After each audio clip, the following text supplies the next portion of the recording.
All right, and welcome to the Uncomfortable Conversations podcast, the untold stories of the 3HO Kundalini Yoga community. I'm your host, Guru Nishan, and I was born and raised in this community, and the people of our community matter to me. And so I started this podcast with several intentions in mind, and I'm going to read them, and I read them at the beginning of every podcast. So, number one, to break the veil of silence that has long permeated and continues to strangle the 3HO Kundalini Yoga community in the name of neutrality. Number two, to validate and help clarify the complex feelings of those who have joined this lifestyle, were born and raised into it, and or who have practiced or taught Kundalini Yoga. Number three, to encourage active listening to uncomfortable conversations from our community as a revolutionary act of self and collective healing. Number four, to let survivors know that we see them, we believe them, we love them, and we will fight for their truth to be addressed. Number five, to let teachers who are denying, gaslighting, or spiritually bypassing know that what they are doing is willfully ignorant and re-traumatizing victims. Number six, to illuminate the inherent racism, homophobia, cultural misappropriation, and exploitation that perpetuates the teachings, 3HO lifestyle, and the overall community ethos. Number seven, to stop the perpetuation of gaslighting and victim shaming by naming it for what it is. Number eight, to dismantle internalized shame, guilt, toxic positivity, and light-washing mentality. Number nine, to honor all of the parts of ourselves that have been forgotten or silenced. Number 10, to honor every body that has come through our community, both named and unnamed. And number 11, to encourage people to do their own research, process their own emotions, get somatic therapy and other therapy or support as needed, draw your own conclusions, and be critical thinkers rather than just blindly follow anyone. Please remember that your story matters. Please share it when you're ready. We're here to listen and to support you. So I want to welcome today's guest. Her name is Laura Elizabeth Roberts. She took her first Kundalini yoga class when she was 15 in 1972. She found it filled a hole that she had been seeking to fill. She graduated from high school with her turban on in 1975. And she received her name Sadhukar Khalsa in 1975 at summer solstice. She was engaged 3 days before her 18th birthday, and she was married in June 1976 at summer solstice in the hills of Espanola. She has two incredibly wonderful children with her husband, with her former husband, Guru Sevik Singh, later changed to Seva, and they are now 40 and 37. She considers them her best friend son and best friend daughter. Her son's name was Guru Meher Singh, and he named himself Jazz when he was 8. He goes by Jazz Khalsa now. Her daughter was born Shabad Avtarkar and named herself Arissa when she was 5. She goes by Shabby to all of her family and uses Arissa Khalsa out in the world. Sadhu left 3HO in 1988 when she heard that still voice inside of herself to stop wearing a turban until she knew that her spirituality was inside of herself and not what she wore. She went by Sadhu for many years and then switched to Elizabeth, which was her middle name, since she felt that Laura was another person. She uses Sadhu as her last name, which is her very own and not her father's or her husband's. Elizabeth divorced Guru Sevik in 1991 and found the love of her life, Jim, introduced by her ex. He loves Guru Bani Kirtan and doesn't think that Elizabeth plays her harmonium and sings enough for him.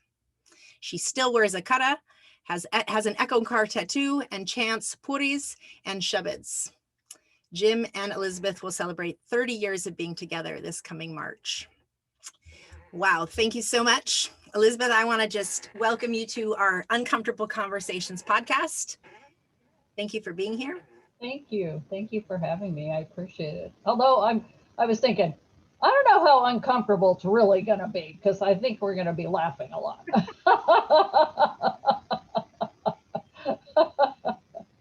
I've had 32 years to process, so.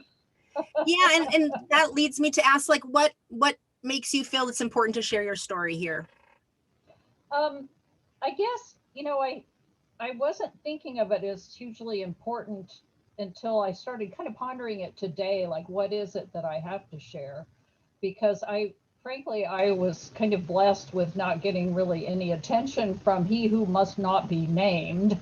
And so I didn't have the abuse that many people did have. But I think what the importance for me, at least that I was thinking about, is that I got so much out of that path. And so I try to look at any opportunity in my life. Usually it's the hard ones that you learn so much from. And so that definitely filled a hole in me and led me to so much more. And I'm 63 now, and I can't tell you how grateful I am at my life and everything, all my experiences. And, I had crazy ass shit happened in the Eugene and Salem ashrams. I have stories. Right. Speaking of crazy ass shit, take us back to being a 15-year-old, 1972, Okay. and taking your first yoga class, and really allow the listeners to, I find this to be an important topic, because if you heard an earlier podcast episode, there was a young lady who started at 16, but this was in the 2000s. And so, like, this is currently happening today. And Yeah. the wisdom of our own experiences hopefully can support other people to not lose themselves, right? In paths Absolutely. that might have wisdom, but Absolutely. but Yeah. need Yeah. to have discernment simultaneously. So take us You back, bet. 15, Okay. 1972. Okay. Tell us That your was a story. that was a long time ago. So I was I'm going to start. Okay, go ahead. right.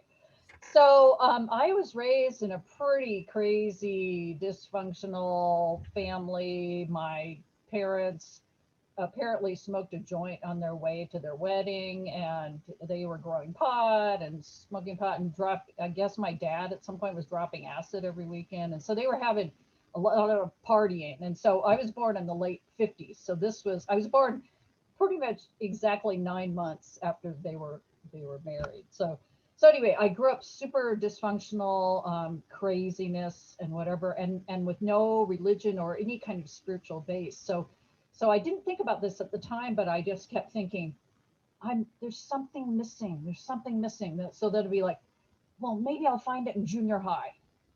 So I get to junior high. No, that's not it. Well, okay, maybe I'll find it in high school.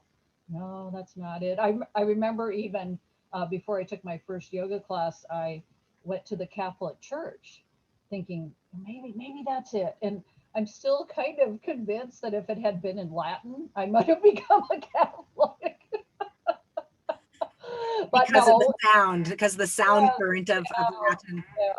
And so no, it was in English. So anyway, in the meantime, my uncle Gurumukh Singh had started doing yoga, and he was sharing with us. And then I remember really well when he got his name. I was probably about 14 or so, and I remember sitting in my room like practicing Gurumukh, Gurumukh, like wanting to be able to say his name. And I never thought it was weird.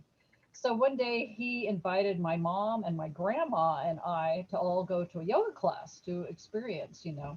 Well, ironically and fun, kind of funny, he got sick. And so we decided to go anyway.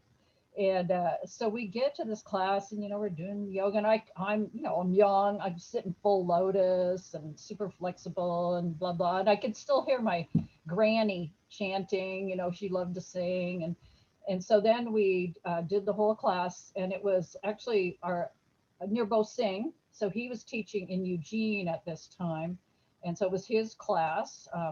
And then anyway, so during the layout, I remember I just completely left my body. And I still remember like I was like flying around the room, looking down at everybody. And it was just this very trippy experience. I'd never had that experience before. But what it did for me was kind of the big click. Mm. Oh, this is something. This is it. This is what I'm looking for. And so anyway, I started going over, I'm in high school. So, and I lived at this point, I just lived with my mother, and my parents were divorced, and my dad and my brother lived in California. So I didn't see them that much. And my mom was she's pretty, I mean, at this point, it feels like she's almost mentally ill with her politics and all that. But so we don't talk about that. But she was dating a lot, and it was very weird. And she had been drinking a lot. And at some point, she became a recovering alcoholic, that kind of thing. But here I'm this young teen, and I'm no stability or whatever. So anyway, I used to go visit the ashram and go over and visit. And so it got to be, I was a senior in high school, and I remember going over, Gurmukh had asked to come over for dinner, and I went over. My mom didn't go that time. And I remember sitting there talking to Sakrapal Singh and just, I don't know, telling him stuff about my life or whatever. He's asking me questions. And so he says to me, this was a Thursday night, he says, why don't you move in? And I'm like, okay. And I moved in on Sunday. Welcome to the ashram. That's right. So the funny thing, and I should have like known, but so I move in on Sunday. I think I had 2 boxes of stuff, and Sakrapal Kaur, in her inimitable way, because she was so good at that, said that was too much. So I had to take 1 box back, right? So anyway, and I'm all like, hey, let's go full tilt, right? And so I put my turban on, and on Monday morning, go to high school with a turban on, right? And you kind of find out right away who your real friends are when you wear a turban in high school. And that was 1975. So, Right. yeah. So, I get obviously there were some people who are still my friends and still talk to me, but many people, they wouldn't look at me, or they'd call me names, or just whatever, all that crap, right? So at some point there was a young guy who was a friend of mine, who he same age as me, and he also had started wearing a turban to high school, so I wasn't alone. And then at some point, I don't know who decided this. I don't know if it was him. I don't think so, but somehow somebody in the ashram decided we should go to the prom together. And that wasn't my thing really at all, and I don't think it was a Jeets thing either. But whatever. So he goes and he rents a white tuxedo, and somebody says to me, "Oh, you need to get him a little boutonniere," and he got me a little corsage. And Seva Carr, who lives in LA now, was living there at the time, and gets out her wedding dress, that she'd worn, and so that was my prom gown, and and so it was pretty cute because the whole ashram, I mean, we were kind of like, okay, but the whole ashram was like, oh, everyone was so into it. And so Sakrapal Singh loaned us his car, and a Jeep couldn't drive. So I'm driving right in the BMW, right? And so I could still see everybody standing at the ashram door like, bye. And you're wearing full bana. Oh yeah. I mean, I'm wearing a gown, white, but yeah, full on white. And so it was pretty cute. We went out to dinner, and then we went and saw my mom, and they took pictures, and then we went, and I have pictures somewhere, right? And then we went and saw his parents, and they took pictures, and we show up at the prom, and people are just like, oh, like, what is that about? It was pretty funny. It was pretty funny. So anyway, and then we graduated from high school, and I know that the ashram people really wanted us to be, because you always had a buddy when you walk, down the whatever, the aisle or whatever it is for graduation, or at least that's what we did. They wanted Ajit and I to go together, but I wanted to go with basically my best friend. But I did not wear a cap and gown. I wore a gown and a turban. All right. Graduation. Proudly sporting your turban when you're graduating high school. This is the proud yoga student convert. Right.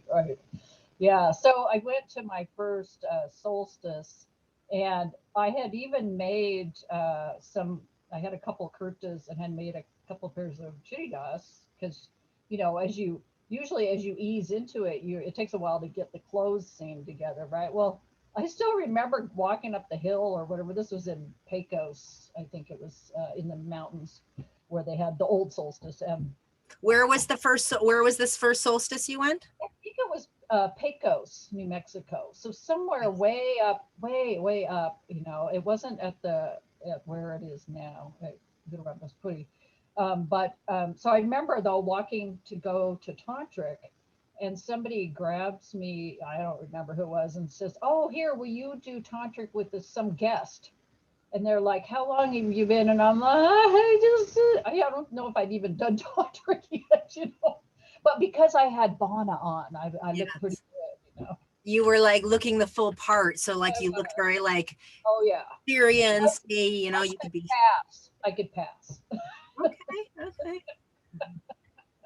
So anyway, that was pretty interesting. And I still remember going up, and one of the women in the ashram with me, we went up and I can't remember how you did it exactly. You somehow Yogi G was coming and you ask, he wants to know that your date of birth and he gives you your name, right? So I got Sadhu Kar, and the woman I was with got Rajbir Kaur. And so later everybody in the ashram's like, what's your name? What's your name? And I'd be like, Sadhu Kar, and they'd be like, oh. And then Rajbir Kaur, oh, that's so beautiful. And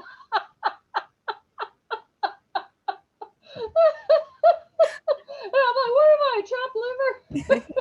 But I want to go back to where you said the naming. So you're saying you just kind of stood there and then Yogi Bhajan would walk along and then he would just like name people as he walked. No, I think that we had to have it's funny how the things you remember are really crystal clear and then some things kind of fade. So what I remember is we were outside somewhere. I think we maybe had to ask ahead of time, and then it was like, here, if you're in this one spot, then this will be an opportunity to get a name. I see. I think Okay. that's pretty much about as close as I can remember. Yeah, yeah. Okay. So So you get named Sadhukar. yes, ma'am. And I was Sadhu Carl Roberts for a while until everybody took Tulsa, right? So anyway, we at that point we had Golden Temple, although it was called Omrit Bakery back in early in the day. And so I remember before I moved to the ashram, I worked there every Saturday, and you know, just for free, right? You're saying in Eugene now. Like This this is is back. still in Eugene, still in Eugene. Yeah. So then, so I started then after I graduated from high school and we came back from Solstice. So I was working there full time, you know, 6 days a week and probably 10 to 12-hour days. I mean, they were pretty long days. And I was basically doing a lot of packaging. At that point, they made bread. We made bread, gingerbread brownies, and onion rolls. I mean, those onion rolls, I still miss those. They were so good. But so we had to package them up, and it was pretty simplistic, you know, kind of archaic technology. But what would happen is there were usually three of us doing the packaging, and at some point they would disappear. And one of them would be like, "Oh, I'm sick, I'm going to go home," and the other one would be like, "Where is he?" And it turns out he would have gone into the bakery somewhere and hidden behind these big bags of flour, and so we could take a nap. And so I loved with having to do all this, but because of who I am, overachiever that I am, I would get it all done on my own. So at some point, and I was such a innocent, right? At some point they made me the packaging manager. And it This is was at Omrit Bakery, you're saying. Omrit Bakery, which then became Golden Temple Bakery. So then it became the Golden Temple Bakery in Eugene. Okay, Yeah. just clarifying so we're following. Oh, that's Okay. good. Yeah. Okay. But what I didn't realize probably until years later is that because I was like, oh, I'm the packaging manager. Well, it's And the because person you were saying sleeping, that this was like your boss or somebody that was working along with you. somebody who was working with me. Got it. Okay, so there's like a three of you, you're all working on packaging, but then he would actually go out and sleep. He had probably been there a lot longer than you. Yeah. He knew how to work the system, or he didn't give a shit or whatever. I don't know. I was all like, oh, I have to be the good little girl, and so I must finish and do all this, you know. Were you the newest devotee? Well, maybe there were the other young woman who worked with us was like a prima donna, so it was challenging. She would just, I'm going home, and like, what are you going to do? Tackle the woman, right? So anyway, I had an overly developed sense of responsibility, I'm very and dedicated. So you're staying there to finish, working yeah, long hours. yeah. Okay. And so at that point, I was, because it was, I was still 17, I was still getting child support from my dad, was very sweet, and he still sent it to me, which I actually just gave to the ashram. I don't know if somebody asked me or if I just volunteered. I really can't remember. But for all that work, we did get $10 a month. So we were getting paid the big bucks, right? Hold on. So you're 17. This is 1975. 75. You're getting paid $10 a month. You're working 10 to 12-hour days. You're building this early Amrit bakery that eventually becomes the Golden Temple Bakery Golden of Eugene. Temple, yes. Okay, which eventually becomes a major Oh yeah. part of the Oh, brand dude. of 3HO and Yeah. to see. And So I've ironically got a couple of good stories about later years, because I left 3HO in 1988, but I went back and worked for Yogi T Golden Temple in 2006. okay, but don't jump there. Keep I us where won't. we're I'm at. just, We want to hear all that. But oh okay, yeah, okay, good. just stay tuned. You want to stay tuned because it's good shit coming up.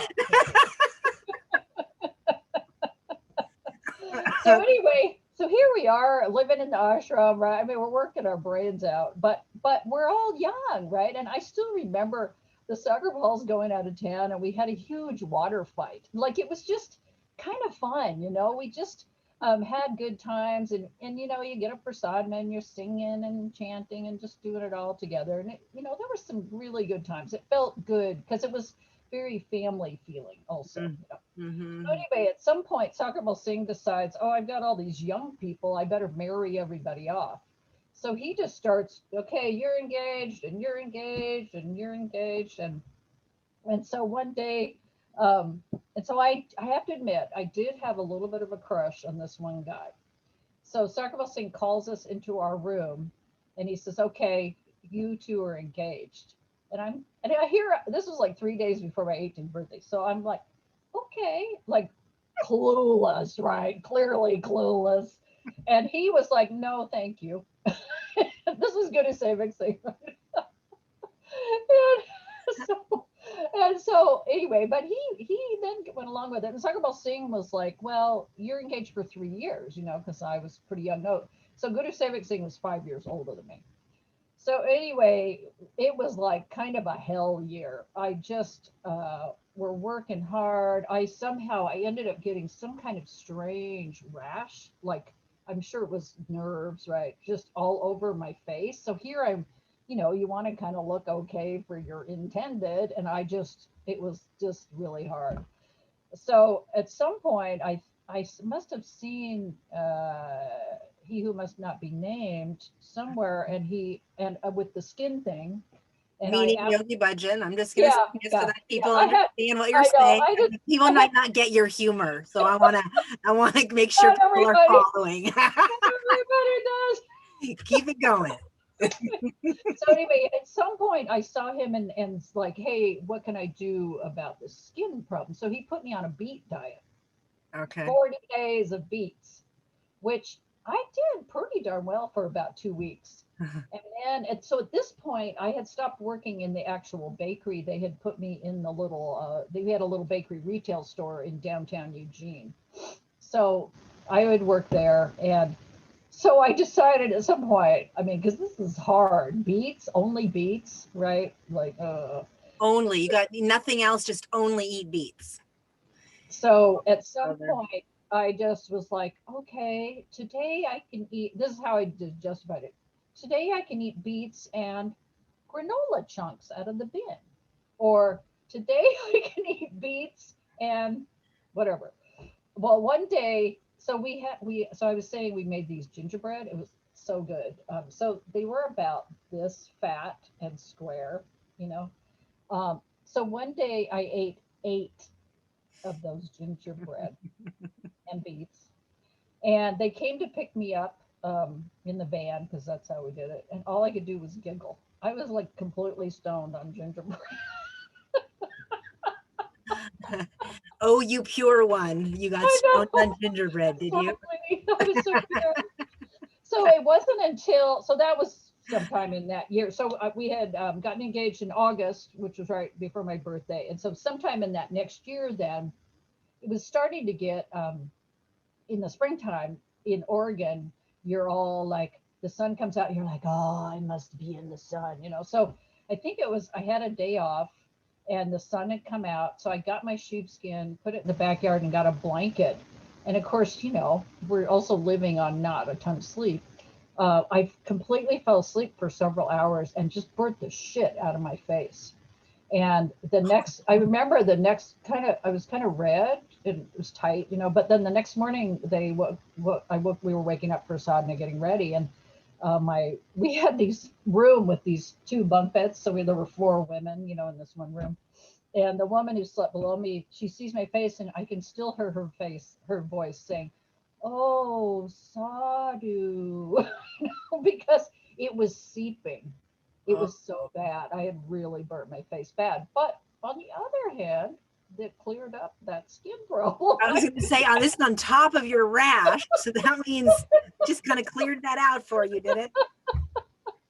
Yeah. So anyway, right a little bit after that time, we always had Yogi Bhajan would always come to Tantric every May in Eugene. There would be a white Tantric yoga. So Guru Sevak and I decided, well, we can go. We'll just get his blessing for our engagement, right? So we go. So at some point, you know, you make an opportunity, to go up, and we're like, oh, sir, you know, will you bless our engagement? And he looks at us and he says, oh, June is a nice month to get married. And we're kind of like, well, no, we're supposed to be engaged for 3 years. And then Sankrabal Kaur started arguing with him. No, no, sir, she's only 18 and they're supposed to be engaged for 3 years, blah, blah, blah, blah, blah. Well, his her daughter, Sarb Shakti Kaur, and I are the exact same age. And Sarb Shakti Kaur happened to be sitting there. I can't remember if she lived there at the time or what was going on. But you could see his brain going, and I could see what was going on. And he turns around, he looks at Sarb Shakti, and he turns to Sarkabal Kaur and he says, "Don't worry, we will find a nice husband for your daughter." Because of course she was freaked out that, oh my God, if here me Sadhu 18 is going to get married at this age, that means her daughter might have to get married at age 18. So I think that was, I don't think she cared. I don't think she even cared that much if I got married. It was more about Sarb Shakti, you know, like whatever. So in all this, give us a little perspective about like what the ashram is like. So Okay. Dr. Paul Singh and Carr run the ashram. What about Yes. your So, both Singh and Carr? Like not everybody listening really has the scope of like oh, what the sure. ashram was like and where, you know, and Yeah. what does it mean Yeah. to build these companies? So can you kind of like frame it for us a Sure. bit? Sure, sure. So this is in Eugene, there was this one house that was kind of like the main ashram house, and that's where the Sakrapals lived. And then in on that street, which actually still exists in Eugene now, a lot of what happened is people started buying houses at some point. But at first, of course, we all lived in these houses together because, you know, we didn't have any money and all that kind of stuff. And it was kind of before people started getting married and having kids and that kind of thing. So the business there, I'm pretty sure was started Amrit Bakery by Nirbose Singh, who ended up starting Kettle Foods, you know, that whole thing. So He he started kettle chips. Kettle Chips, exactly. Got So it. he ended up moving to Salem, and he and Nirbokar started the Salem Ashram. They had started, and actually, when I moved into Eugene Ashram, the Near Bears were still there. And about a month after I moved in, they jumped in their van and drove up the Alcan Freeway and started the Anchorage Ashram. I don't think they still live there, but you know, anyway, it was just some interesting historical Yeah. stuff. And I recognize not everybody knows who all these people are. No, but Uh, it's good to just say it because those that do know, and that's all that Yes, matters. yes, So keep exactly going. right. So both the Sevas, now Seva Carr is still lives in LA and she's still Seva Carr. Her husband, at some point they got divorced, and but they were still living in the Eugene ashram at that point. And so there were probably maybe 25 or so people, something like that. Um, excuse me. So anyway, not everybody worked at the bakery. We had a retail store, and then like Seva Carr was somebody who did graphic design. In fact, she was the one who designed the Golden Temple logo, which I think they used right up until the whole thing kind of dismantled. And then I guess at some point here, let me think. So, okay, so Yogi Bhajan is saying get married in June. That's a nice month. So that was the next month. And we went to summer solstice and got married there. And So you did, you listened to that and just went. Yeah, we went with that. And it was kind of neat in a way because, I mean, I had no clue about being married, but my dad and my stepmom came to the wedding. So they drove all the way up to, this was Pecos. This was before Guru Ramdas Puri, which was way the hell up, at least at the time. That's what I remember. And so they came to our wedding, and it was very sweet. And we were married with 4 other couples who, of course, I don't remember who any of those people were. But it was a group wedding with 4 other couples getting married simultaneously. Yes. Back in your guys' day, that was way more common, I think, and it's interesting for listeners to hear that. Yeah, because I'm thinking nowadays I see that Sikh weddings they're having bhangra and stuff, and I'm thinking, damn, I want to have bhangra. Right. So anyway, we got married, and I guess as kind of our reward, we got to drive Sagarpal Singh's car, the Beamer, again, back to Eugene.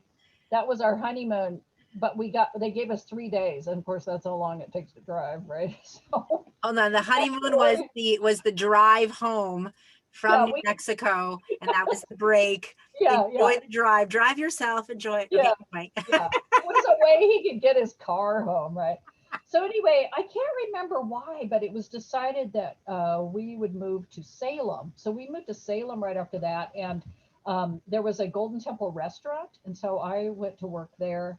And there was a Golden Temple wholesale business, which is again a business that Nirbo Singh started. He's quite savvy, and so my husband at the time, Guru Sevak Singh, went to work at that business. And I think he worked in the warehouse and he drove delivery truck, So it was interesting. The restaurant was interesting because it was kind of like the Nirbos kind of treated it like it was their own personal kitchen in a way.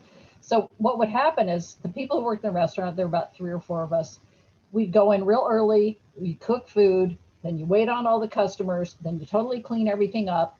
And then about 5 o'clock, everybody from the ashram would show up, and we had to just fix everybody whatever they wanted. So it wasn't like, okay, we made this casserole, here's for everybody. It was always it was like, even at the time, I'm like, somehow this seems a little unbalanced, right? I don't understand. You would serve everybody what they wanted? I missed that. Well, okay. In other words, I heard you wake up early, you make all the food, then you serve the customers. So then you're tending the restaurant as workers. So you're cooking early, you're serving as workers. Then what happened? Okay, then what happened? Okay, this is how I would see it. If the whole ashram is going to come to the restaurant and eat food, the thing that would make sense to me is, here, we made this big dish of salad. We made this big casserole. Here's the dinner for the night.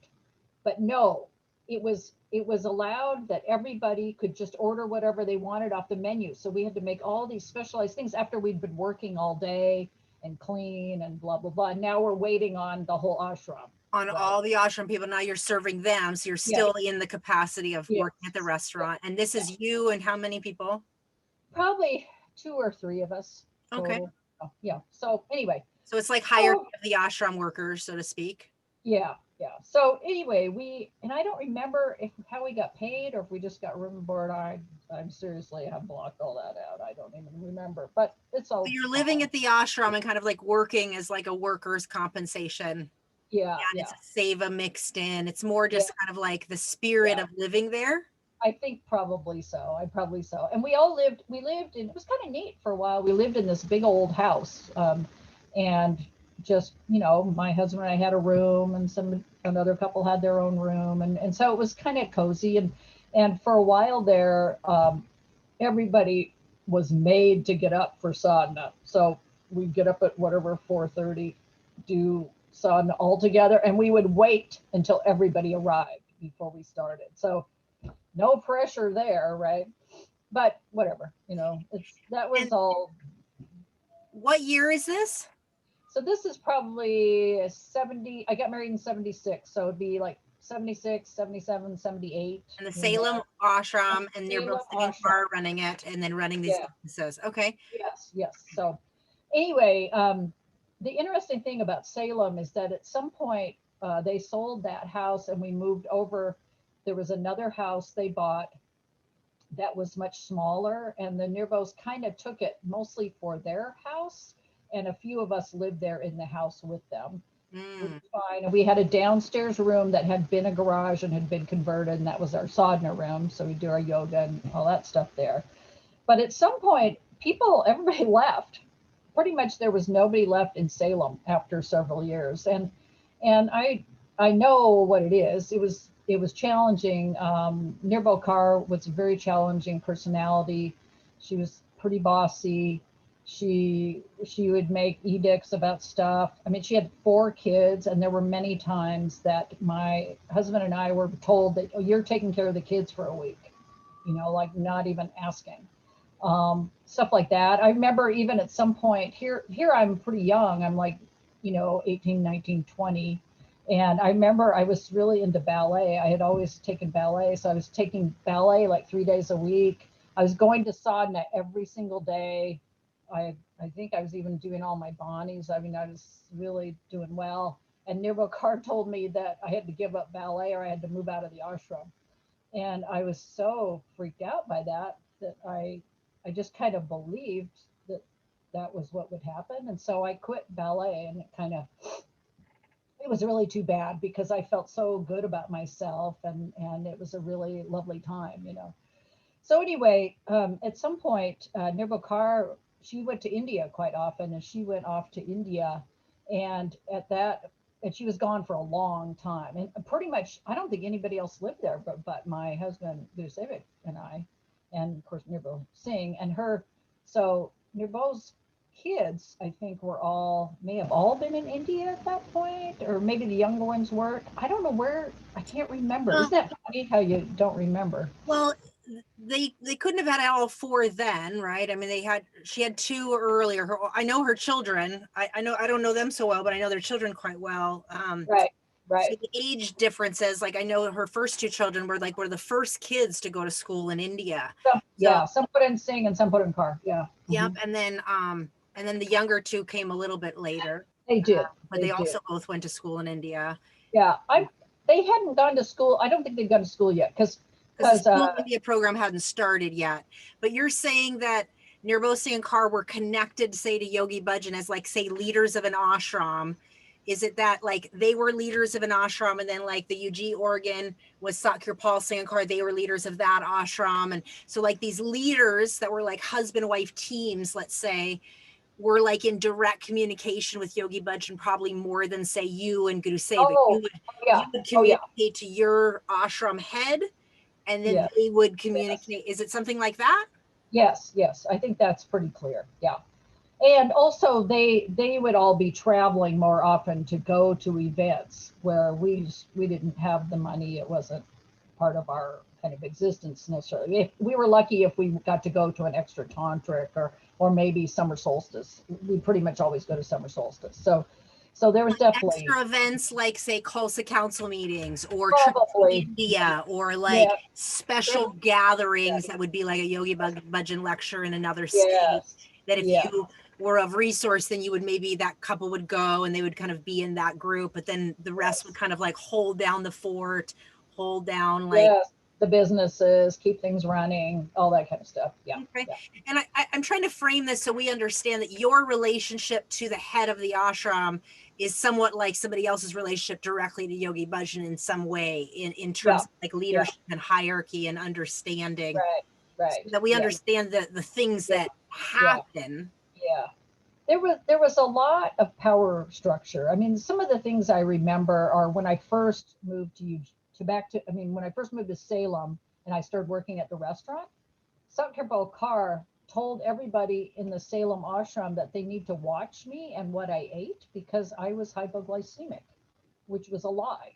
My husband, Guru Sevik, and I had gone before we got married. We went, it was kind of in then to find out if you're hypoglycemic. I can't remember. But anyway, we go, we get the test, and he's hypoglycemic, but I'm not. But here she's the head. I mean, she was a pretty big muckety muck, in the organization. And Say that again. What do you mean by she was a big oh, muckety muck? oh Like, yeah. break down your lingo for us. That's Okay. called old timers lingo. Oh, thanks a lot. 3HO old timers. Oh, Let me qualify. okay. Let me qualify. Okay. So she was a big wig. How's that? She was definitely a up there in the organization.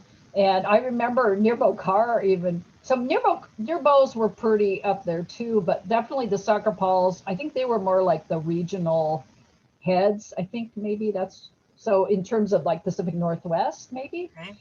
But I remember Nirbo Carr being afraid of Sakrapal Kaur, like intimidated by her, and her telling me that. In terms of power dynamics and power dynamics and just kind of who, and Sakrapal Kaur always had definite ideas. So anyway. So then this helps us to understand the ballet story. So you're told Absolutely. you need to stop doing this, and you're a devoted student, and you're a devoted member of the ashram, and this is your leader saying this is what you have to do. Exactly. So basically it was always this feeling of you have to do what we say or you're out of here. That was definitely the feeling. And part of I think I was probably a people pleaser. I definitely, even though I only kind of embraced it recently, I was definitely an overachiever. I said that to my husband recently. Do you think I'm kind of an overachiever? He goes, you think? So working hard, trying to please, trying to feel like I'm good enough, because I had that old mantra going on too. And so all that stuff, then I'm going to follow all the rules. Sure. So anyway,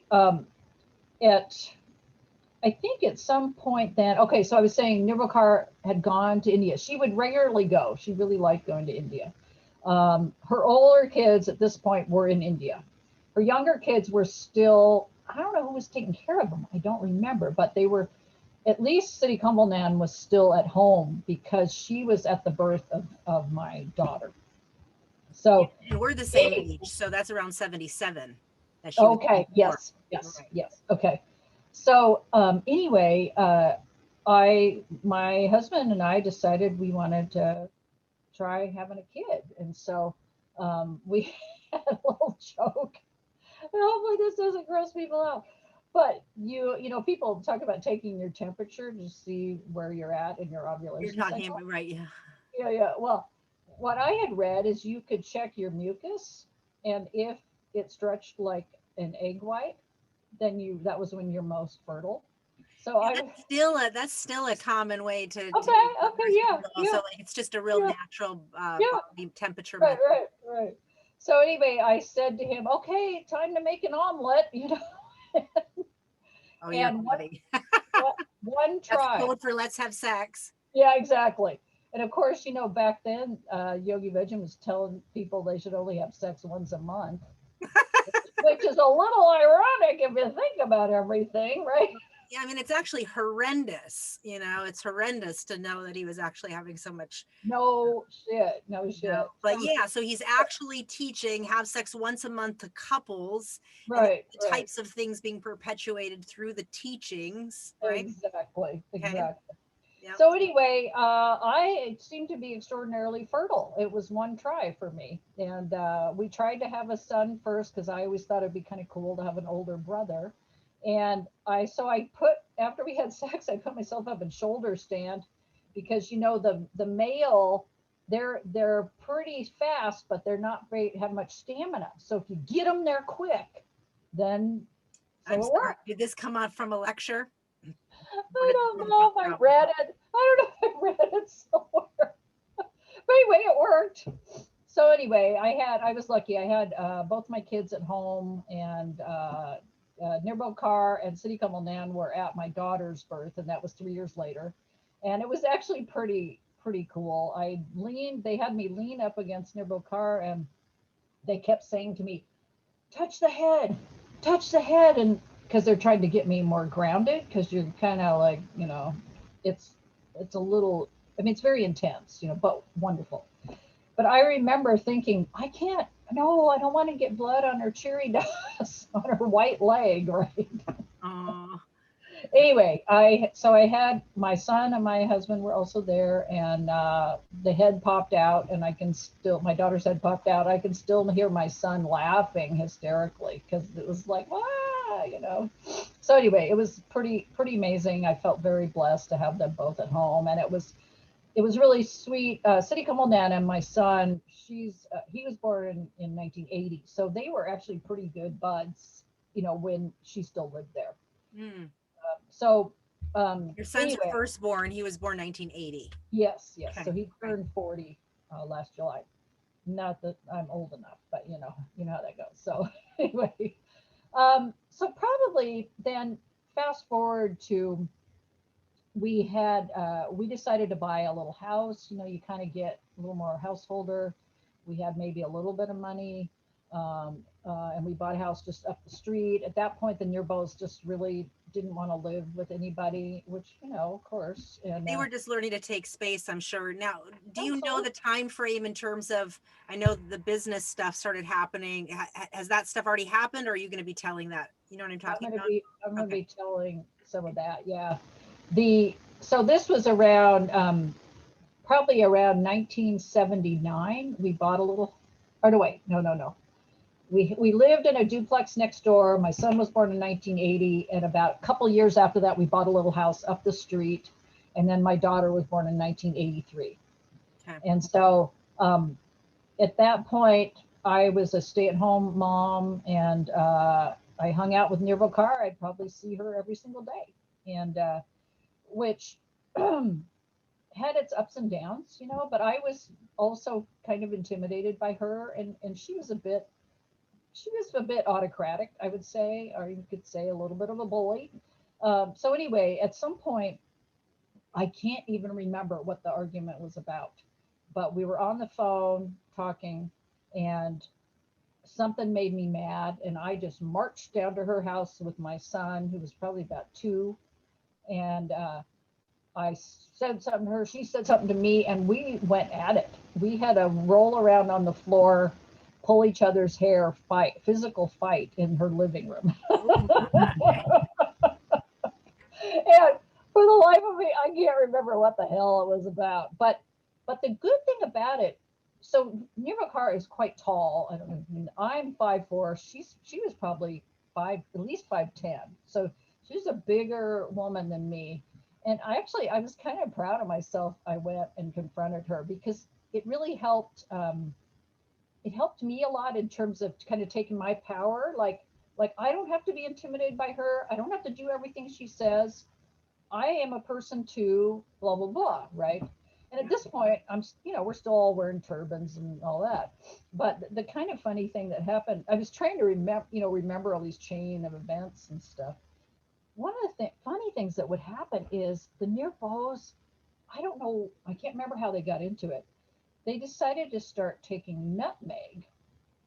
And I don't know if you've ever heard about that, but nutmeg is supposed to be good for like lowering your blood pressure. But what they would do is they would make these drinks where they would take 2 whole balls of nutmeg and grate it and make kind of like a smoothie. But you wouldn't start feeling stoned until almost like it would take about 8 hours to come on. And oh my God, this was like, I guess, because, we weren't taking drugs or drinking or doing anything like that, but we were like all wild high on nutmeg. No, this is a little bit later in the 80s, though, right? This isn't so early, right? Oh, this was in the early 80s because I This is like remember early 80s. This is yeah, so funny. because I remember at some point all of us were like pretty, and I remember my son fell down and like hit his head or something. And I still remember that feeling like, oh shit, what do I do? Because I wasn't quite with it, right? Like, anyway, Yeah, I don't do well with drugs. Yeah, it was like I remember that came through our ashram, like with a Did it? wave of older adults, and they would like put, take the, grate it and then put it Yeah, in like shakes and yes. drinks and like the yogi tea, and like this is like, there's whole communities with no caffeine, no sugar, I there's know. no drugs, just, I know. everybody's high on their breath, so it makes sense, they found nutmeg. Exactly. Hilarious. So anyway, so then at some point, I had started reading books about codependency and addiction and just that kind of thing, and like kind of trying to understand my family dynamics, right? And there was this one woman, I really loved her books, named Ann Wilson Schaaf, and so I saw she was coming to Salem to speak. So I'm kind of like, well, I've got to go see her. So at this point, I'm still like a old good girl Sikh and wear my turban everywhere and all that kind of stuff. But I hear this little voice inside my head say, "Wear your hair down." And I'm kind of like, no, no, no, I can't do that. Wear your hair down. So like, okay. And so I go to this lecture, and she happened to be talking about addictions. And I remember sitting there feeling super insecure and even trying to say, wanted to ask a question and feeling kind of shy, and I'm not really shy. And then thinking, oh my God, people aren't going to know I'm spiritual, all this kind of bullshit, right? And, These are the thoughts you're thinking in your head. yes, yes. And then at some point it was like, oh my God, I'm addicted to my turban. And so it was actually one of my most powerful life experiences, because I realized, oh man, I need to know it's in me, that it's not this whatever outside part of me, right? It's in me. So I got real clear, like, you can't put your turban back on until you know it's in you. And I pretty much never did put it back on. You didn't But put it back on after that. What year was yeah, this? I mean, I'd go to Gurdwara or whatever. That was probably around 87-ish or so, right in there, 86, 87. So in the meantime, so I'm having this experience. We're talking about it's time for Guru Meher Singh to start to go to school in India, and of course we're getting some pressure, and especially the How, nearby, how old they're is your son at this point? he's only 6. He's 6 years old. You're starting to get pressured from Yogi Bhajan directly, from the Nirbos, from the whole Uh, community. we didn't ever have that much um, with Yogi Bhajan. I Okay, you mean, didn't have direct communication with no, him. it was more like the trickle down effect. And of course, the Nirbos had sent all their kids to school in India. They all went, because Karta and then City Kamalman went later too. And so anyway, I don't, I mean, I'm trying to remember. I must have had some pause because he was so little, right? But it was like, that's what you're supposed to do. And I remember, the families are my husband's family and my family, everybody's just freaking out, right? Because he was the first grandkid, you know. So Uh, anyway, we prepare to do that. And so my husband my husband at the time, and I'm telling you, I texted him recently and thanked him for doing this. But what happened was he decided he volunteered to take their 4 kids over to school. And one of whom was our son, one of whom was Guru Ratan Singh, who was my son's best friend, and that was Kartar Zatmandir's son. And there were 2 other kids, I don't know who. And from your ashram. yeah, from Okay. some, or just from somewhere close by. It may be in Oregon. Okay. So anyway, he decided he wanted to go to hike around the Himalayas. That was like a life goal for him. So he thought, well, I'll take the kids to India and then I can do that. That'll work. So I'm so grateful he did that. And so this was back, no cell phones, no internet, really nothing like that. And I get a call. So they're in India. So I don't know much is going on. I'm home with my daughter and working and whatever. And I get a call from Sakarbal Kaur, and she's like, Guru Sevak took Guru Meher Singh out of the school. And I'm like, what? She goes, you tell him to get him back in the school. Like it was this huge huge uproar. Like I a mean, violation had occurred. oh yeah, like breaking the rules big time, right? So I'm like, I didn't know anything. So anyway, they come home, and that, I mean, I get choked up thinking about it now. I'm so grateful. He was there in school for 2 weeks. So he went to school in India, but he was only supposed to be there for 2 weeks. And So I'm he so he grateful. dropped him off. Did he go on his Himalaya trip and then come back and see He his came son? back. He came back to just check and say hi. And it was What did like he not see? the place for, it was not the place for him. And he pulled him out. And I am cannot, and I texted him recently and said, thank you again for doing that, you know. So anyway, Wow. And yeah, again, what year was this again? that would have been probably 1986, 87, maybe, Okay. right in there. Wow. Yeah, yeah. The Gudumir came there for 2 weeks. His son and Guru Seva picked him right on up. All right, took him That's home. So right. that was an uproar. Guru Oh yeah. Palkar's calling you because she's Oh like yeah. the head of the region. Oh yeah. So Yeah. obviously somebody from Yogi Bhajan, right, in circle calls her. She's the one who calls you. Oh, Now yeah. what? Breaking the rules. So anyway, at that point, basically, I think at some point I trimmed my hair. I mean, I cut like about maybe that much, but it was kind of like the people in the ashram could ignore the fact I wasn't wearing a turban because we'd only ever see Eugene people if we went to Gurdwara down there, and I'd always wear a turban and go to Gurdwara, right? But in real life, I was wearing my hair down or a braid or whatever. I just didn't have a turban on. So when I cut my hair, it was like we can't ignore that anymore. So I remember Sagarmal Singh calling me up, like, "What are you doing?" and blah blah blah blah blah. No, no, come on, tell us the blah blah blah. Well, I don't know if I can remember the blah blah blah. You can But kind he of was get a gist. okay. He was basically telling me like I'm going down the wrong path and I need to get it together. And so what I said to him was, "Oh, okay. So what you're saying is put my turban back on and get back with the program." And he said, "That's right." And I said, "No, that's okay. No thanks." And Wow. so we were still living in Salem. We were living in a separate house at this point. I mean, in our own house. You know, we That you weren't. bought? Well, we had sold the one that we bought, and we had moved. We were in a rental at this point. And if And I can clarify, like what happened when you brought Guru Singh, when your husband brought Guru Singh home, was there much of a hoopla? Like what happened and what happened to qualm that before even the hair stuff sure, incident? sure.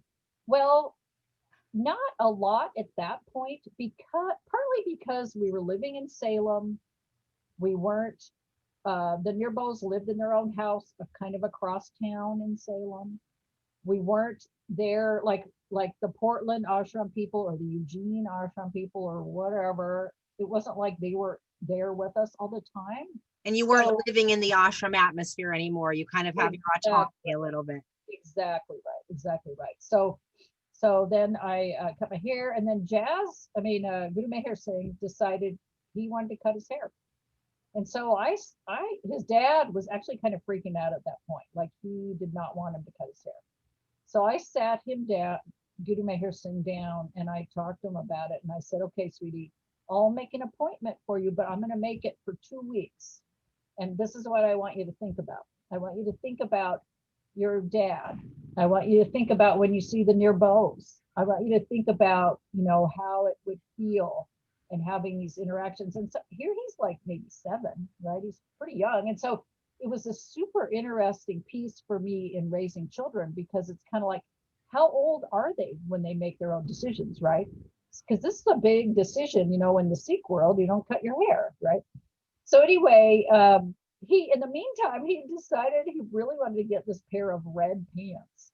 He'd been wearing Bana like his whole life, right? Like before cutting my hair, I need some red pants. We had gone to get him. I think he wanted to wear pants. And he saw this pair of red pants he wanted so bad. Anyway, it was very cute. I could relate to that. Yeah, yeah. And of course in school they didn't call him. He went to a Montessori school, which was lovely, fabulous, and then he went to regular public school, and of course they all called him Guru, you know. And he was very pretty as a little boy. I mean, he's he's a handsome hunk now, but he was real pretty, and of course the long hair, and people always thought he was a girl, right? So there's Right. some of that little piecing in there. So anyway, he thought about it. He really thought about it, and so I took him and got his hair cut, and his dad accepted it. We took a picture of the last time he put his hair up, in a rishi knot and braided his hair. I actually still have his braid from all those years ago. I mean, I Wow. should have donated it, but I don't know why I just have it, anyway, I kept my hair for my own too. Did you? When I first cut my hair, yeah, and kept it When in. when I first got mine cut off to about here, and I did donate it, and it was pretty sweet because there was a lots of love. A young woman, a young girl who had similar color hair to me, so it was really sweet to hear that my hair would go, to help there. So anyway, so at this point, Goody Saban and I decided, you know what, let's move back to Eugene. Um, I had actually started a restaurant in Salem, a natural food vegetarian restaurant. And I was just completely exhausted by that. Because what would happen is, as a Sikh, we had that early restaurant, and at some point it closed. But if people would see us who knew us, they'd be all like, "Oh, open another restaurant," because they liked our restaurant. So Just you'd either get that, or you'd get the yelling, "Do you have to wear that thing on your head?" either we love your food or why do you wear that thing on your Yeah, head? yeah. I actually told somebody one time, they said something about, "Do you have to wear that thing on your head?" And I said, "I have a brain tumor." And they were like, "Oh, I'm so sorry." And I said, "It's okay. You wouldn't have known." That's terrible. No, it's horrible. It made me laugh, but I mean, not at the time. I had to keep a straight face. Anyway, so anyway, we Didn't have decided too to, much joy at the time. I guess so. Mm. We decided to move back to Eugene, and we bought a house down there that wasn't so far from the ashram, but within walking, distance, but just kind of on the other side of this park down there. And I still remember Ravi Tej Singh coming over to visit, and it was pretty sweet. People did come visit us, but Ravi Tej Singh starts giving me a lecture, about not wearing a turban and whatever, all that crap. And I said to him, "There are many lifetimes in this lifetime." This is Which what is you're saying to a Sikh that's lecturing you at your restaurant about why you should be better at being a devoted right, right. Sikh and wear a turban. He's kind of like, he's another one. Get with the program. Why'd you stop wearing a turban? Right. You made a vow, blah, blah, blah, right? And then I don't know if you know, Yogi Bhajan used to say that like 20 gazillion times. There are many lifetimes in this lifetime. So So you gave him a Yogi Bhajan quote. I was like, that sounds a little Yogi Bhajan like. it And it totally is. shut him up. It totally shut him up. It was pretty funny. That is funny. So you just Yeah. started delivering the quotes. You would be like, Hey, get back on the making path, get your it turban work back for on. me. Well So done. anyway, at that point, so Guru Sevak and I, here we'd had this arranged marriage and blah blah. We had actually been separated for a little while in Salem, and then we got back together, and then we moved back down to Eugene, and we all lived in this house together. And then at some point we talked about it, and it was kind of like, you know what, let's separate again. We had a house that had a little apartment downstairs, so my daughter and I moved into that downstairs apartment, and we kept it very friendly. It was kind of like, let's get some real love in our life, right?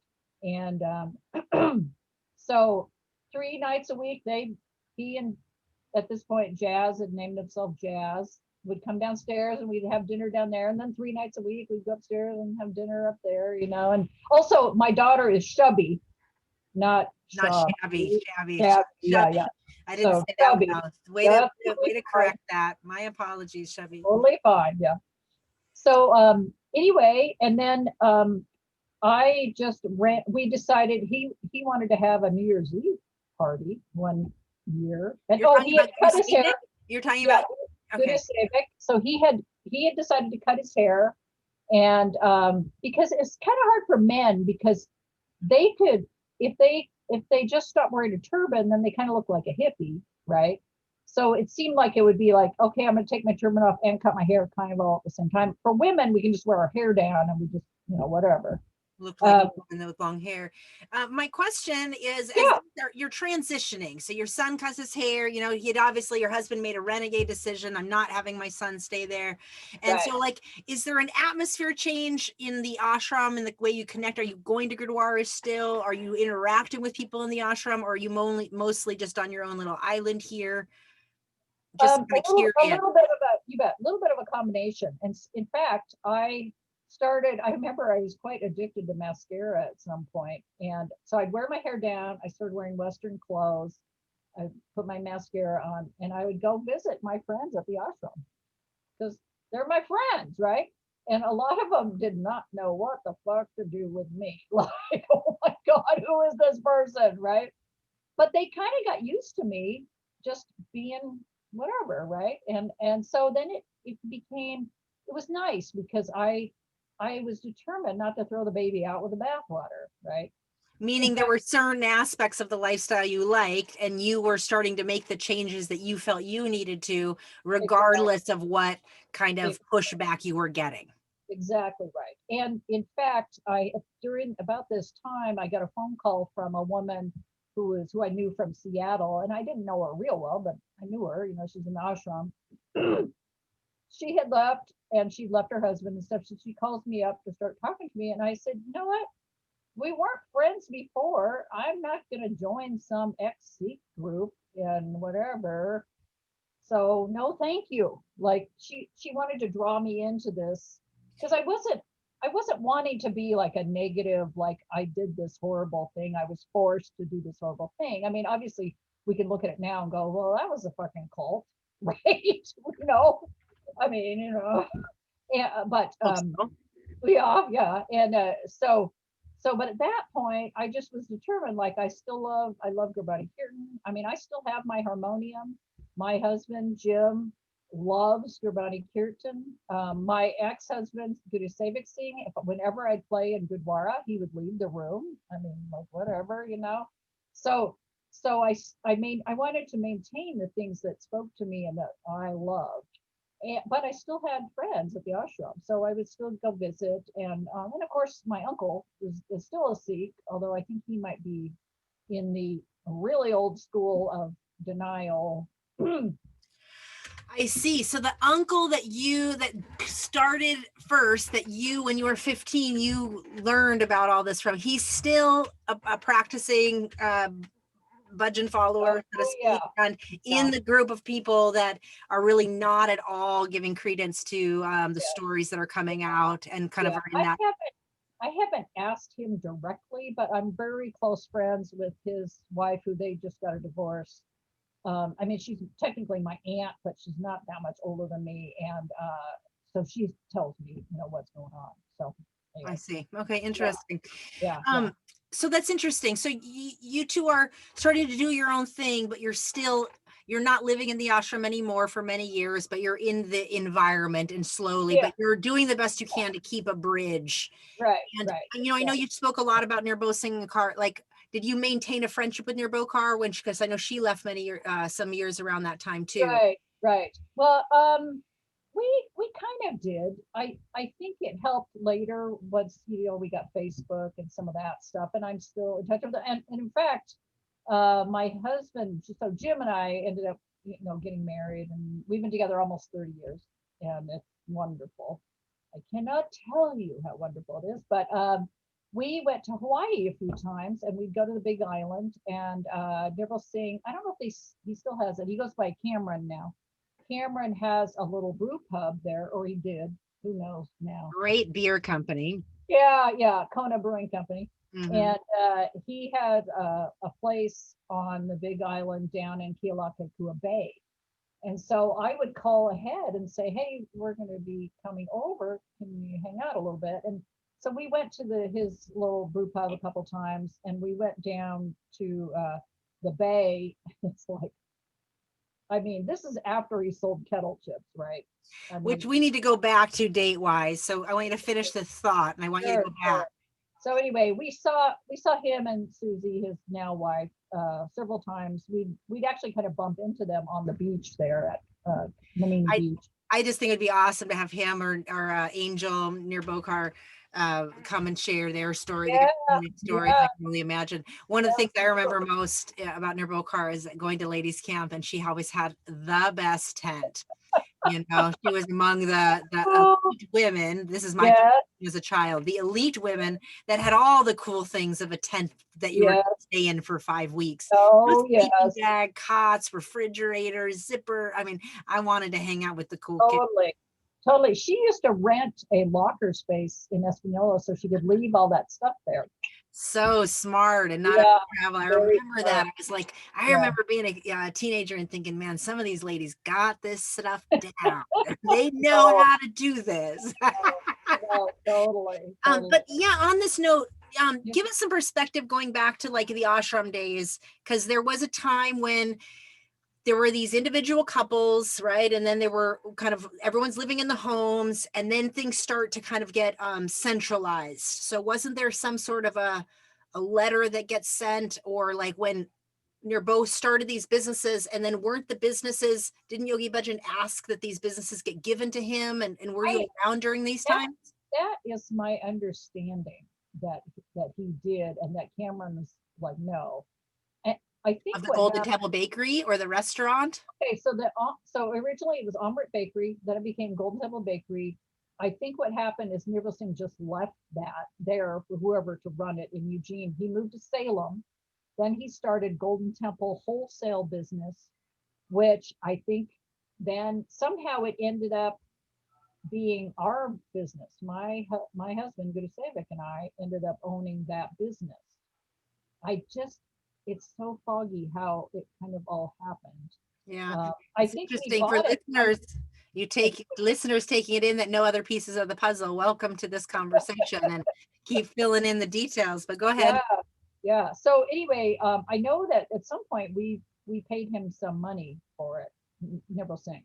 So, but anyway, then he started the kettle chip company, and that which was actually kind of fun to be a little bit a part of some of that because of course he'd bring home here, try these chips, like They were sure, good and too. that kind of thing. And at some point he kept kind of trying to branch off. Like at some point he was going to do cookies and whatever, but really it was all about the chips, right? So my understanding is he ended up selling that company for like $53 million or whatever it was. Selling kettle chips, you're saying. But wasn't there a thing where Yogi Bhajan wanted him to give him the business, and he said no? I understood that, but I didn't understand it at the time. I don't think I knew enough, or I You weren't in that realm of wasn't knowledge base. exactly. I I wasn't. don't know the details, but I know somebody will come forward, hopefully, that can share the story. But I know it's something around, because he had given the other business, whether it was the Golden Temple, whatever the other business that he had given, and he had said something about you ran that one you didn't take care of that. So he wouldn't give him his next business. And I know Yeah. that YB was quite mad at him. Oh, I'm sure. I'm sure because Um, no, that was a good business, and Nirmal Singh is a brilliant businessman. Brilliant. Oh my gosh. So he goes on, he ends up selling Yeah, that business and makes $1 million and ends up yeah, starting but beer companies and other businesses. And yeah, one of the both of things them have always that been I very happy. realized, one of the things I kind of realized about that, I thought about this before, is that um, I think it maybe helps you to be a little bit bold when you know you have money. Because he was the one of the heirs to the Mount Bachelor Butte, Mount Bachelor, the ski resort. His dad started that, and so I don't know if his dad was giving him money then. But I just know that I think it can often make you feel pretty bold, and of course, it's a perfect example of white privilege too. It can make you feel pretty bold jumping into something. Let's try this. Let's try that. When oh, I'm going to eat. My kids are going to eat because we have this money. So Mm. it was just an interesting piece. I mean, Sure. he was definitely a good businessman. I'm I not, also think there's something to be said for like, you are what you grow up around, right? And kind of what you see and what you learn about. yeah, So it's kind of like, absolutely. how is it that like a professional a basketball player has children that can become professional basketball Oh, players? sure, sure. Because it's like a grooming. And I think that Yeah, our community it happens the same way. Like we kind of like get groomed into levels of expectation, either high or low, based on our earliest environments, right? Oh, totally, totally. Yeah, yeah. And you're just kind of, also, if that's what your parents are talking about, blah, blah, blah, even if they're not necessarily grooming you, you're immersed in that culture. So Just around that, like the uh, grooming is the marinade of the yeah, environment of yeah, what you yeah, absorb, yeah, you know? absolutely, absolutely. Yeah, yeah. So anyway, I don't, like I said, I Tell us wasn't. about the time when you when Yogi Bhajan was, or the secretariat was giving directives about the lands, like to suggest that the ashrams be written over. Oh, like I said, I don't know. I don't know when that happened.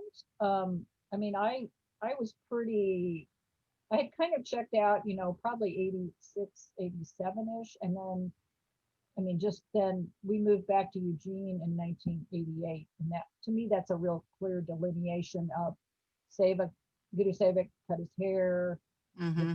cut their hair, they changed their names. At that point, I was still going by Sadhu, but then a couple of years later, I met my husband Jim, and then decided to go by Elizabeth, that kind of thing. So I have to say I was not privy to so much. I mean, that was one of the things that was very frustrating. I never felt like I was good enough to know stuff, because it was always secrets, and always, or the people with money got the attention, or the people, who were the whatever bigwigs or whatever the hell it was, and of course, looking back on it, I can really see how, oh yeah, okay, that feeds into Yogi Bhajan's whole power thing, or his money and power and whatever, all that crap, right? And I frankly didn't know anything about all this sexual crap until after I left. And I kind of was like, well, okay. I didn't even know what to think about it necessarily. My husband Jim calls Yogi Bhajan. He always calls him Yogi Budget. Did you end up reading Premka? Yes, I did. I And did read. what did that do to you when you read? I read it and I was just like, oh wow, okay. I didn't. I felt. I guess I felt a little bit separate from it, because again, it was kind of like this happened to this person who was so close to him. And then I could see there was some other stuff going on. And I just never, I mean, I was just like this little punk Sikh in a way, I mean, I was, and part of me is like, I tried so hard to be good and follow all the rules and everything. And so then it's a little bit like, okay, well, that's sad, but it didn't hit me real hard. And I think, like I said, I'd had basically 30 plus years to really process so much of the things that I had gone through. Mm-hmm. I think that's why I was asking, because it's been so long, like you left in a way that was, in the words I would use, is like bold. Like you didn't leave, you stayed very much engaged and Yeah, made people deal with you. yeah, you yeah. I know did kind of, and yeah, in the 80s, that's a thing, yeah, because there was an outward atmosphere, like you're saying, where somebody would come and give you a talk that says, yeah, why don't you be a good person and get your turban back on? And yeah, like yeah, that was the norm. And exactly. so Exactly. I'm pointing that out to say, to have this time, to have made those choices that you and your husband made, even that your children made, and to empower them to kind of be in a set of choice at a time when obviously the ethos of the community wasn't to empower our children to choose, right? As much as some children might have thought they were choosing to go to India, it was a better alternative than growing up in America with a turban on at some point. I had an interesting experience around that. When I turned 40, I decided that I needed to travel. So I decided I'd go to France. I don't know why, but so I wrote to Parantan Singing Car and asked them if they knew anybody. And at this point, I don't have a turban or anything, but I said, is there somebody there? Is there an ashram there? Do you think I could stay there?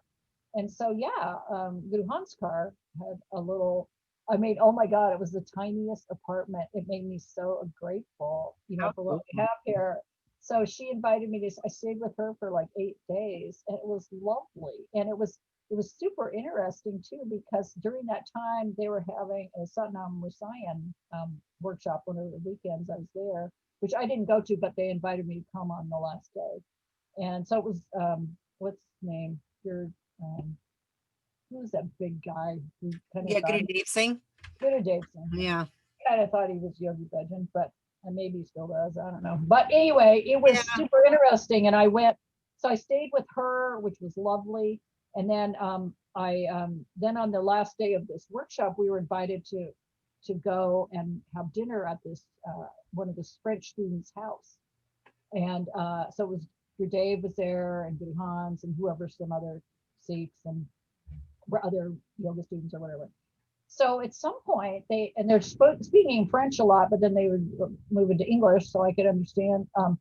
Somebody said to me, "Do I have children?" And I said, "Yeah," and I explained, "Yeah," and I said something about, "Oh, my son had gone to school in India." And so at this point, your Dave's son, I think it was a son, was in school in India, and so we kind of started talking about that. And I said, "You know what I realized? I realized that the India school experience was so many of the parents were either had problems with each other, they didn't know how to deal with their kids, they didn't want to deal with their kids, the parents were breaking up. There was all these issues. It wasn't like most of these kids were coming from this really solid family home, at least to my way of thinking and how I was viewing, my experience of it. And I still remember you're something like, why not, or some one of the people, why not, you should have another child. Like I was so passionate about my kids and stuff. And I said, oh no, my husband has a vasectomy. And they all were like, what? They didn't understand what vasectomy was. And so one of the guys explained it in French and he's like snipping, and they're all like, oh, you don't have vasectomies in France, apparently. I see. Anyway, so it was a really funny and interesting experience. But I got to know Gerhan's car, and what a lovely person, and her two sons. And I met her ex-husband, and he would come every week and I mean, it was pretty sweet time. And didn't you mention that you went back to work for the Golden Temple at a Yes, later date? Did you want to yes, fill that yes. in? Okay, so fast forward to like 2006. So at some point it was probably in the late 90s, I became a human resource manager, which I love doing because I love working with humans and figuring all that stuff out and recruitment and all that. So anyway, I had done quite a few different jobs, and part of my problem is I won't shut up. So people kept firing me or laying me off or whatever. And at some point I was working for a Department of Corrections, which was Oregon Department of Corrections, which was quite intense. And I was getting a lot of hate mail because I was in charge of recruitment and diversity. And you say something about Gay Pride Month and people are having a big old fucking heart attack, right? So anyway, it was super challenging. My boss was harassing me, tried to work it out, so I left. But what had happened was, before I gave notice, before I decided to firmly leave, I got this vision come to me of basically these beings, and they were like, jump off the cliff and we'll catch you. And I was kind of like, okay. And so my husband and I have always had this agreement, like if we try, and the work thing is not working, that we can quit without another job and we'll just make it be okay. We'll pull in and make it be okay, right? Because we're both hard workers. So anyway, I'm like, okay, I'll jump off the cliff. So I go to work, give notice, tell my staff, I had about 10 people working for me, go back into my office, the phone's ringing, and it's someone calling me for an interview. So it was like the most perfect confirmation. Now that wasn't my job, but right after that, there was a job opening at Golden Temple for a recruitment person, which was one of my specialties. So I go down there, and of course I'm excited. It's like, this is my home. These are my people, right? And of course, there were a lot of non-Sikhs who worked there. I know. But the head of HR was Satbir Singh. And so anyway, I go there, I have an interview with him and this woman who worked with him, Beth, and I ended up getting the job.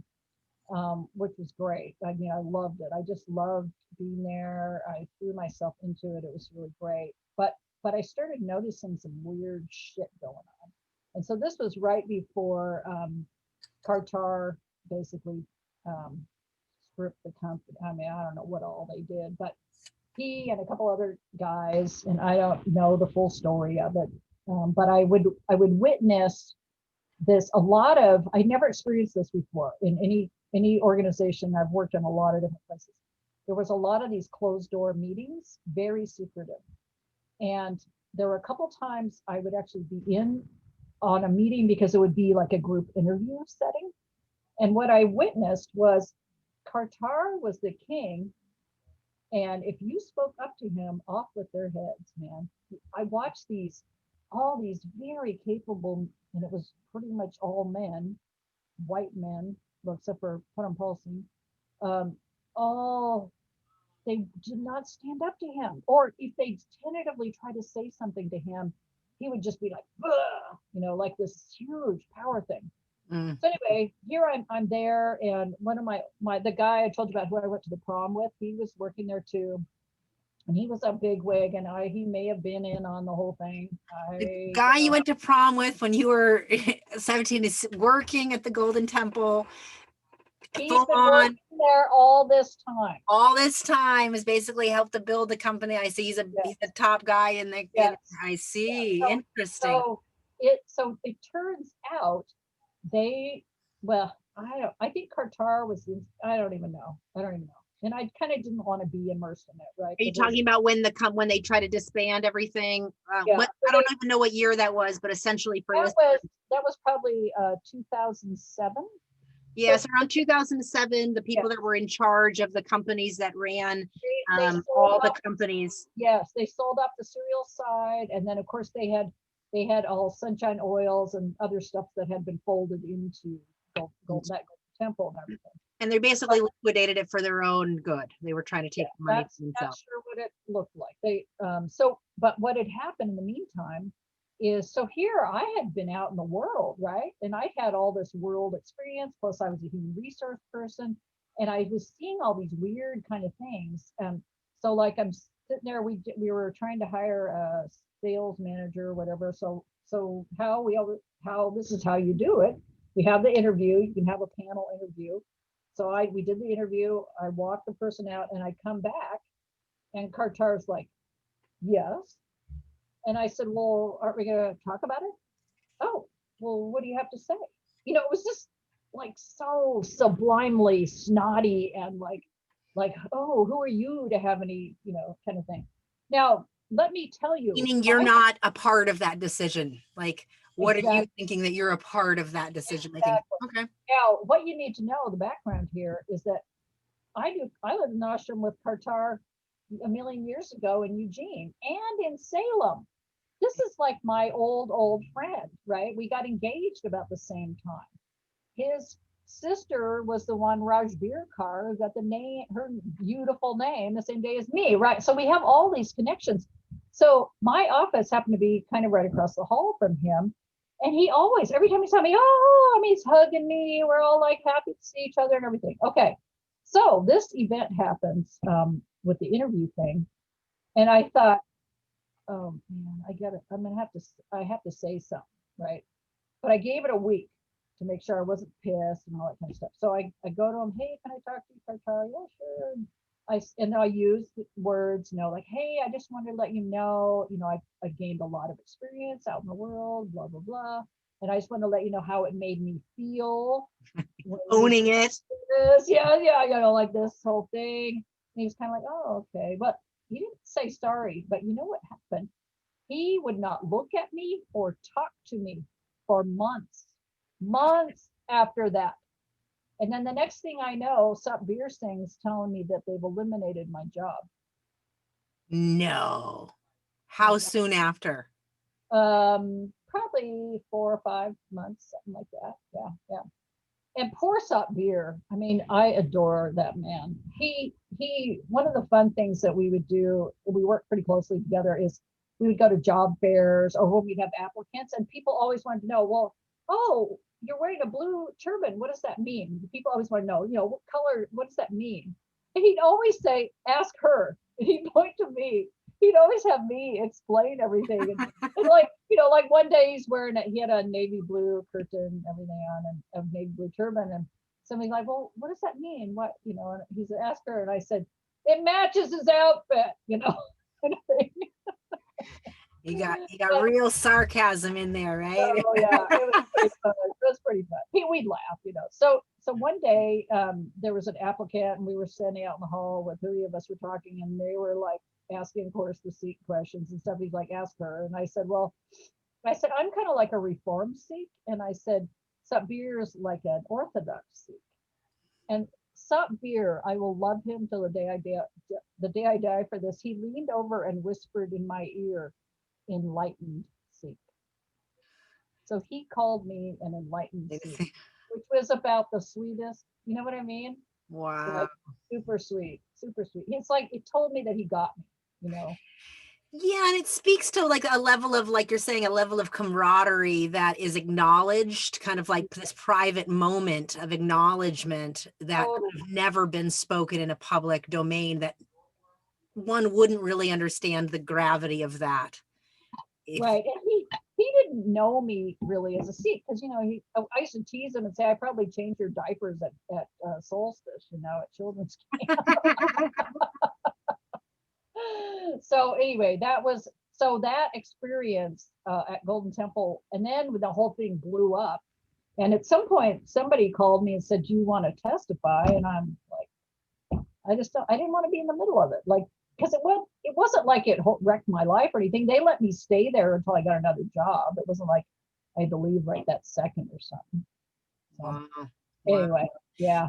I want to thank you for sharing, for coming here and sharing. I think that you've painted a really interesting picture that really highlights some really important foundational kind of formulas that we're still kind of seeing perpetuate in ways, the have and have nots kind of was something, the hierarchy that you spoke to, the hierarchy of like who's allowed information, how things run from an ashram level, like the peons and the important ones. Yes, absolutely. Yeah, just dumb stuff like we'd work all day at the restaurant and have to come home and do karma yoga.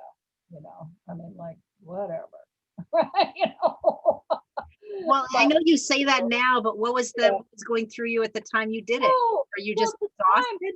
I mean, I remember I had just gotten married. I'm 18, and we'd worked hard all day. It was a nice day. We're out on the lawn, just playing around, wrestling around and being silly and stuff. And somebody's like, you need to come in and do your chore, or whatever it was. And you just wanted to like say, shut the fuck up, I remember that kind of same energy, and somebody could like basically be like, such and such and such and such, G.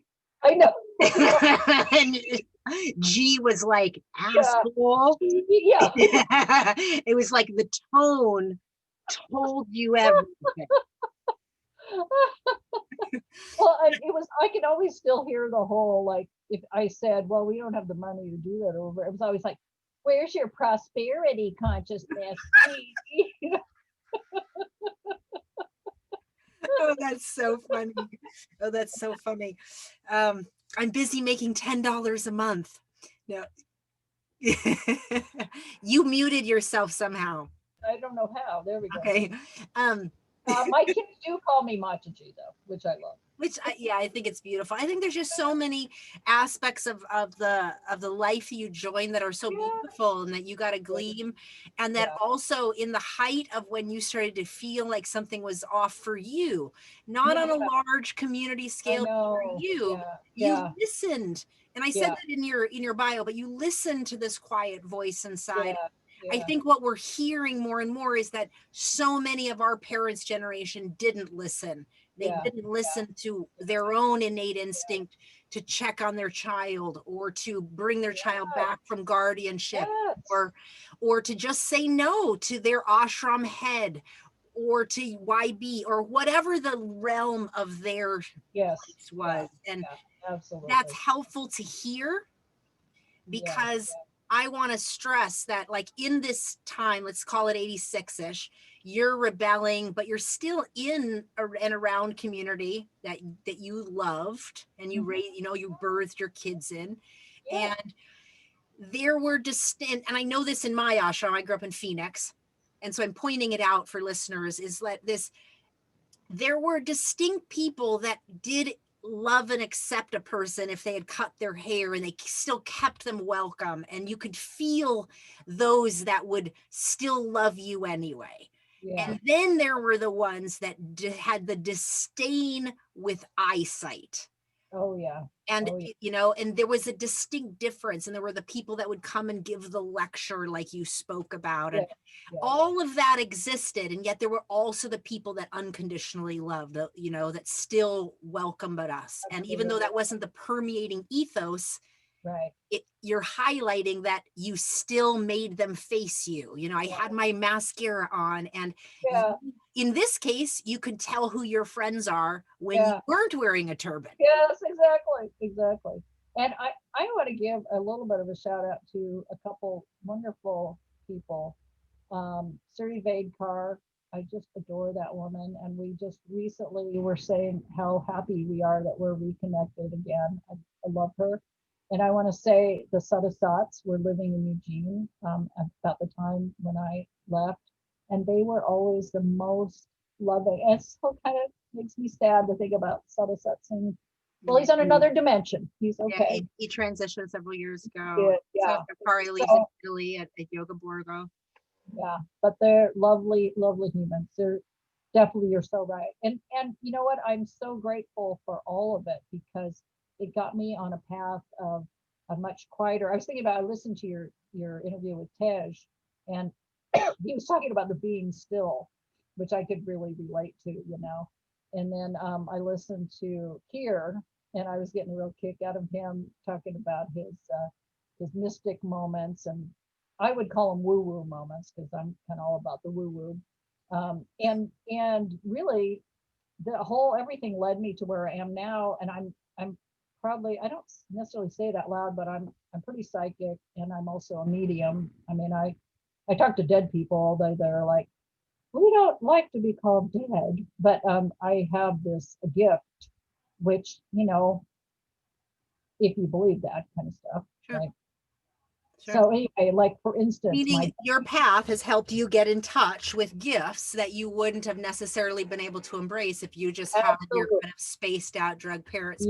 Yes. And I also want to point that out, that, you know, even today, in the last number of years, I've witnessed yoga students that are young and they join the ashram and they get so excited, and they're kind of all on this path of giving all their energy away to, you know, and kind of watching this kind of same repeat. And it brought me back to my childhood, just kind of being like, oh, one level, it's like, God, you know, you're the longing to be connected to something that feels real, right? And I could kind of hear that in your testimony as a child. So here's this ashram life that on one level is really offering so much richness, and on another level is robbing of time and self, and a sense of there's just things that were incongruent the whole way, but there was so much that was being nurtured. You just kind of like rode into it without asking. Absolutely. It was kind of funny. Once I got into silent meditation, I remember going back to Gurdwara or whatever, even sadhana. And I mean, I love chanting. But 3 seconds of silence in between each chant, it's like, shut up! Give me that silence. It's the worst. I've always been so frustrated when people didn't let us just bask. You just did like 2.5 hours of long card, and somebody wants to go right into like closing. I'm like, you better let me bask in this for a second. I know. Totally get that. Totally. The reverberating sound current of silence. Yes. Oh, bliss. Yeah. So, anyway, totally. So I'm very grateful, and I've been sewing lots of hats. Well, Did your children have relationships from their growing up, or were all the kids in India, so they were just too young, or what? They kind of don't really. I mean, they kind of do with my uncle and Uh, my aunt or Das. Oh, she lives by Susan now. But not any more than me. I mean, like poor Dudu Rutten, who went. That's Kartar's son, by the way, um, who went to India with my son at the same time.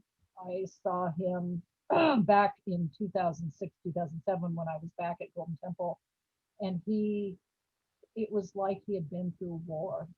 But I didn't know about the school at that point. I just thought, because I knew him. I was there when he was born, you know. oh wow! So you saw Qatar's son after he had come back from India, and like you felt like what you saw in him looked like he had been at war. Yeah. I mean, he was so wounded, and so I don't even know how to describe it. Like he almost like he wasn't there, and I mean, he still had that sweetness. But anyway, it was hard. Wow, wow. He and my son lived together for a little while, even after India. So, Hmm. but Well, I just want to thank you for being here thank you and so sharing your much. story. And I want to also invite those of you that are listening. I know there are many of you listening that know a lot of the details of the Salem, Eugene, ashram, business building years. And Do it. anybody who wants to jump in some for these conversations, I welcome you to join this one, because there's Oh, a lot of rich details that we can add to this are you gonna play conversation. my song? We sure are. I was just going to ask you That next. was hard to decide. So please let us know why you chose this one for us. Okay. So it was very hard to decide. Part of me wanted to pick a chant because I love chanting Angsang Waheguru or something like that. But and then I was like going to choose "I'm a Hog for You" by Clifton Chenier because that's my song with my husband. Don't tell us about the ones you didn't choose. Tell us I know. the one you did choose. Sorry.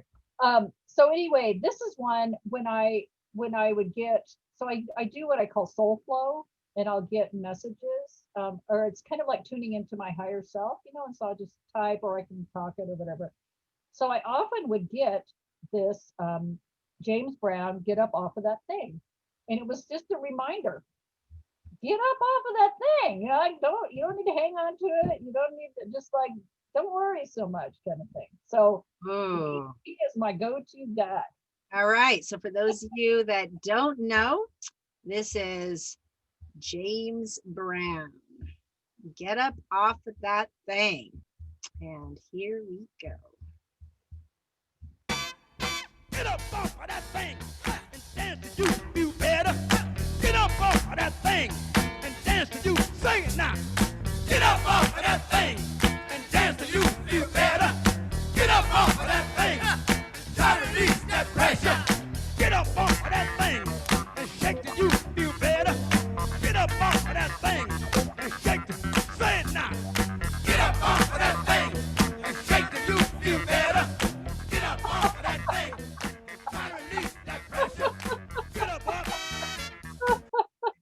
All right. This has been another episode of the Uncomfortable Conversations podcast, the untold stories of the Kundalini Yoga 3HO community. I'm your host, Guru Nishan. Thank you so much for tuning in. You can stay connected with me at gurunishan.com, and we'll talk to you soon.